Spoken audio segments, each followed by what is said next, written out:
Alright, we're not really going to look at the manuals because, honestly, it's just the same American black and white manuals, and they're very plain and boring. But it does have this, which is the Archie Comics stuff. We're not going to really read through all of it, but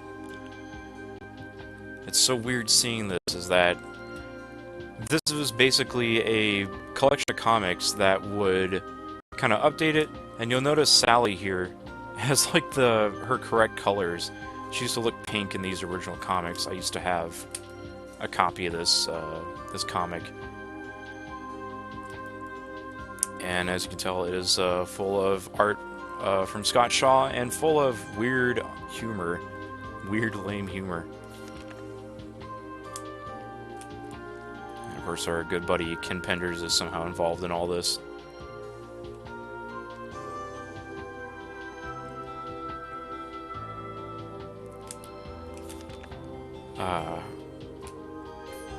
So let's see. The Sonic First basically covers the first Sonic issue. It covers the first appearance of Bunny, first appearance of Super Sonic, and the first appearance of Knuckles. So here's the one with Bunny in it.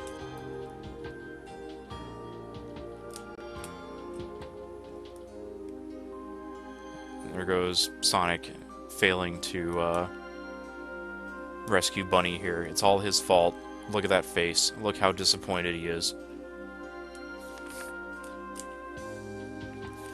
So let's see, flip along, and then we're gonna get to the Super Sonic bit, where he has to fight a giant lizard.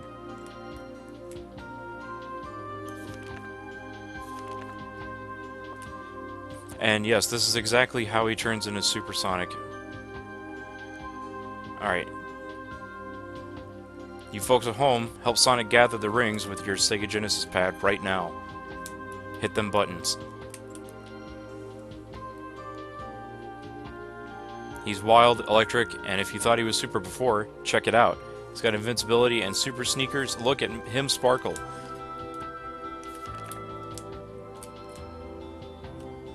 And all he does, what does he do? He just goes apparently slightly faster and just shrinks the robotic thing.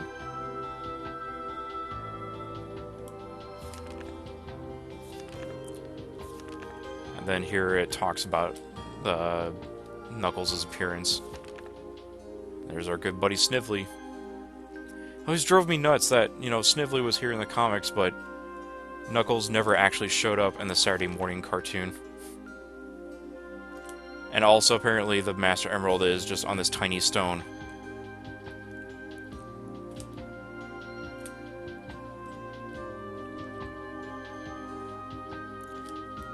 And now you realize, and then it's just basically like showing how Knuckles is betrayed by Robotnik, and just quickly becomes friends, because that's how it works.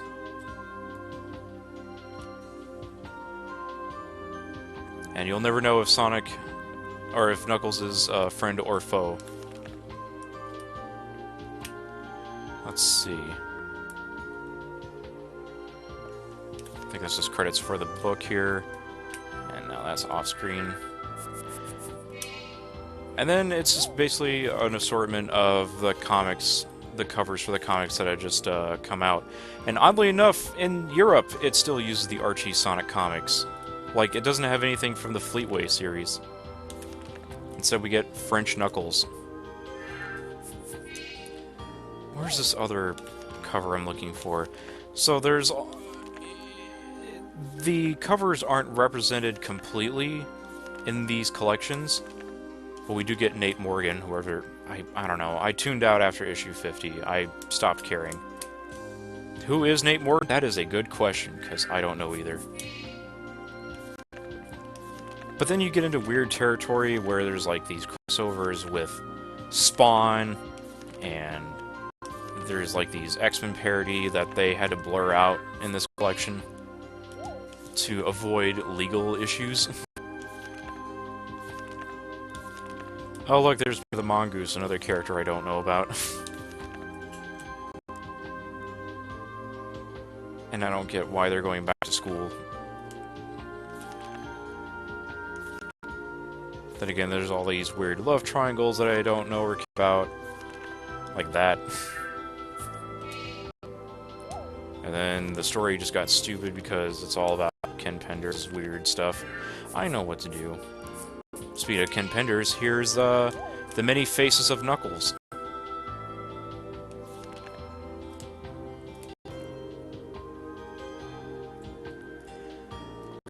Here's all these Knuckles cosplayers going to Rapture. Oh, by the way, there's also Sonic recolors or whatever in here too, by Sonic Comics. And Charmy. Oh, dude, there's a Charmy recolor. I had no idea about that.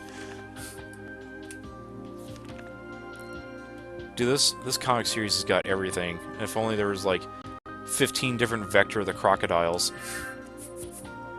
Alright, let's check out the specials.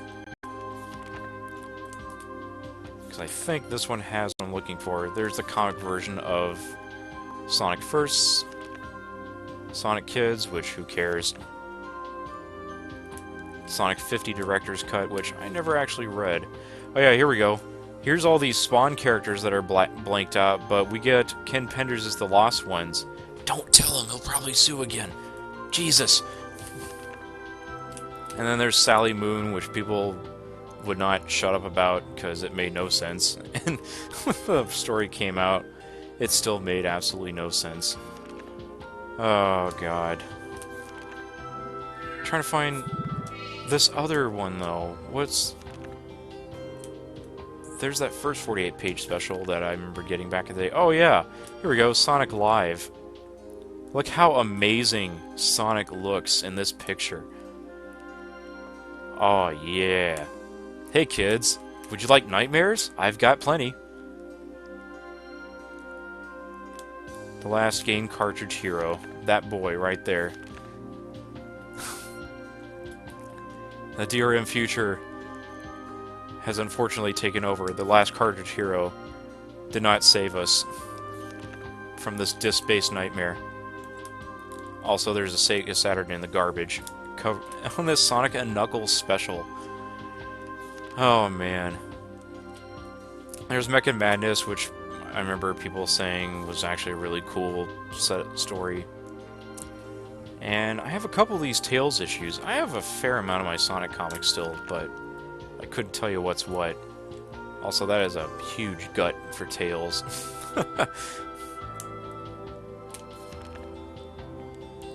But yeah, it's definitely cool that this stuff's in here. And there's a lot of it, and unfortunately not a lot that we can go through, because we are not going to have all the time in the world, sadly. And then we get into the illustration stuff for Sonic, and it's not anywhere near as impressive as it is in Sonic Jam. In fact, this is probably a quarter of what's in Sonic Jam. We have this color guidance scan from the character style book. Because, you know, Eggman looked like this at some point. And then it all changed with when we got the modern Dr. Eggman design.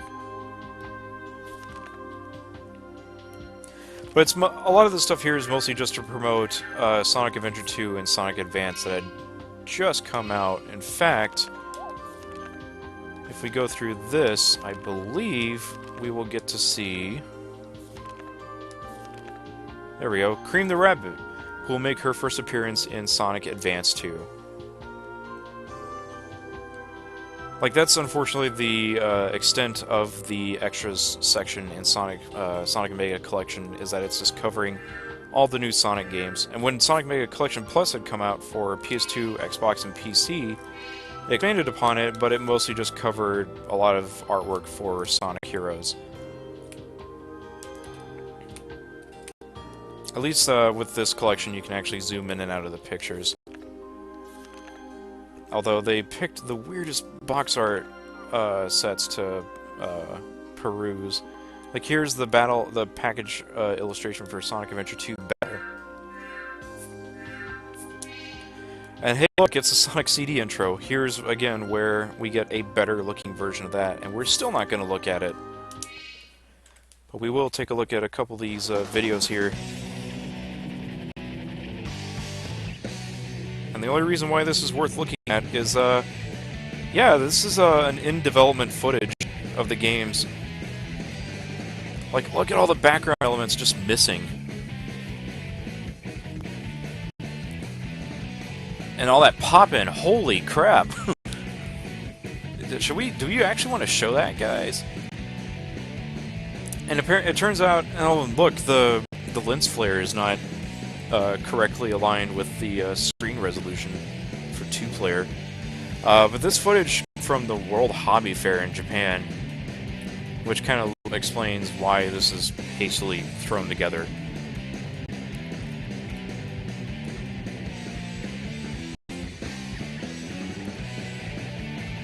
But these collections would be used to try and advertise all the new Sonic games that were coming out. And when we get to later collections, we get advertisements for stuff like Sonic 06. I think we might see stuff for Secret Rings, but mostly we're seeing stuff from like Sonic Heroes. Look, the new Sonic is faster than ever. Also, these trailers don't cover anything with Cream the Rabbit. Like, there's her icon, but they're not gonna show her. And check out the backgrounds; they're not moving. And this song is nowhere in the final game.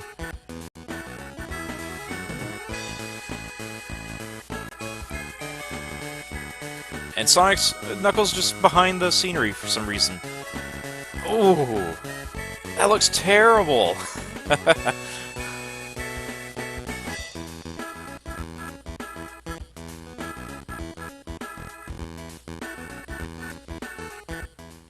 also like how they're using that Game Boy Advance hardware capture thing.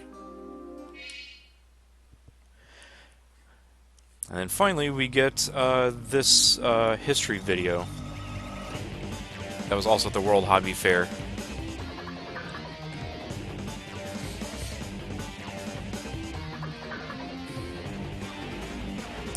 Sonic and Nintendo, GameCube, and Game Boy Advance. Sonic never hesitates to help when he sees injustice, heedless, no space of the dangers involved. Let's look back on some of Sonic's most impressive moments in action on Nintendo, GameCube, and Game Boy Advance.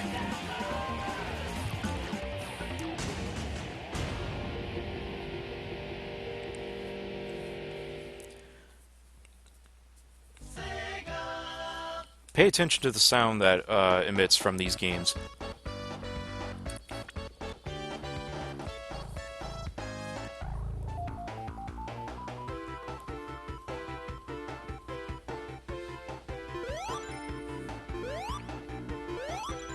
I appreciate that they actually attributed the screen dimensions correctly. But boy, that sound. This is the Sonic Jam collection. Because it's the same imperfections.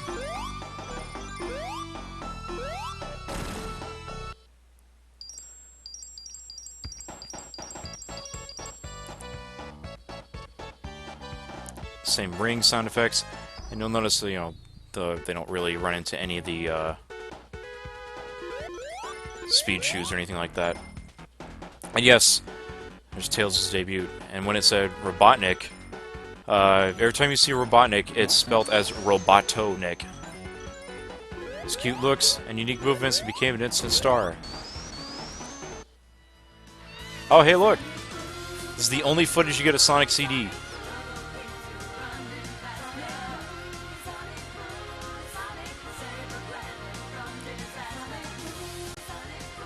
Does she seem a little different?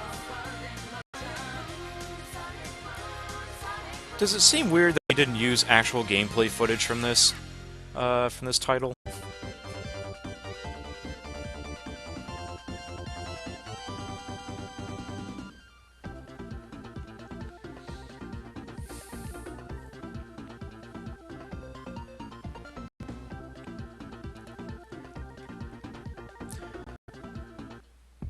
And notice, no audio fade out. It is just the Sonic Jam collection that they use for these old games, because I guess it was the easiest thing to capture footage from. So it's weird that, you know, this collection indirectly references another Sonic collection that had come out before this.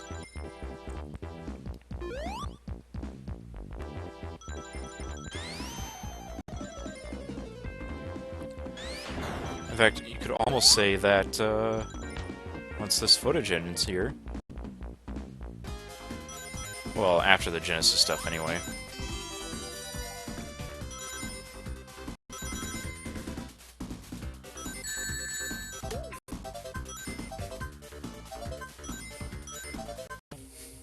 Oh, there it is. Hey, look, it's Sonic Jam, guys. And unlike Sonic CD, they actually use gameplay footage from Sonic Jam. Sonic Jam.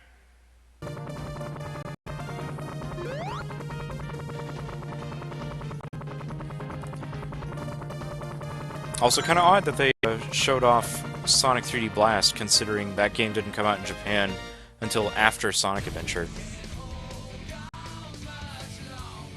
They might have recut the footage to where it doesn't quite show that.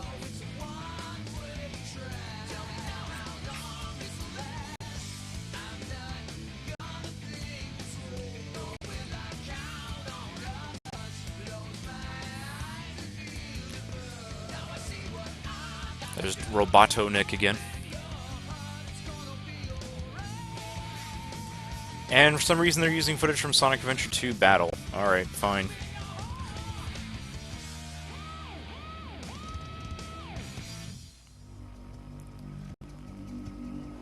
Now, Star Wars text. Uh-oh. Sonic 2-in-1, key game. Sonic and Garfield. A key inclusion. Sonic and Garfield pack.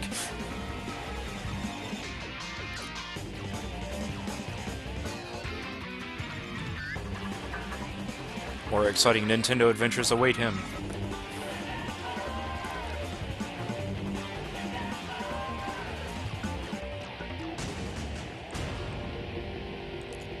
By the way, you should go buy Sonic Adventure 2 Battle.